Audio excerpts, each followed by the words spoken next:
In this video, we're going to go over a new parent function, which is the square root function. So what I'm going to do is I'm going to just call this sketching the square root of x. So this is the parent function for the square root family of functions. So first of all, how would we sketch that? So let me show you what an xy plot. So actually I should have, let me just erase that a little bit.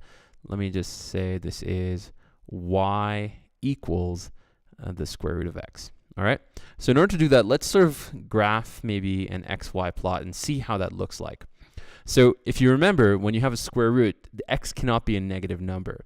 And so the smallest value x can be is 0. And when x is 0, the square root of 0 is also 0.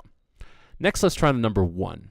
Okay? So when x is 1, the square root of 1 also happens to be 1. Now, the next number I'm going to pick won't be 2, because I know that we don't know, or maybe without a calculator, we don't know what the exact value of the square root of 2 is. So I'll pick the next square rootable number, which is 4. And the square root of 4, that happens to be 2. And then obviously the next square number is 9.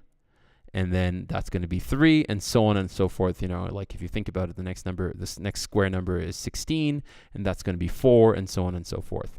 So let's see how that sort of looks like on a graph.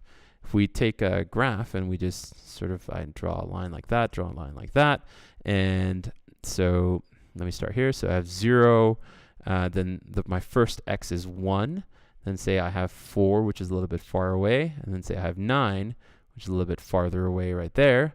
And then on the y-axis, I have 1, 2, 3, 4. 1, 2, 3, 4. And I start plotting these points. So my first point is 0, 0. Then it's 1, 1. Then it's 4, 2. Then it's 9, 3, right? And if you can observe, there's like this curve forming that sort of goes like this. This curve goes like this. And it keeps actually increasing in this direction. So if I were to draw a rough sketch, of the square root function, it would look something like this. So here's my axes, and if I were to draw a rough sketch, it simply just looks starting from the origin, goes up that way, and this is my basic parent function for the square root family, which is y equals square root of x. All right, I'll see you in the next video.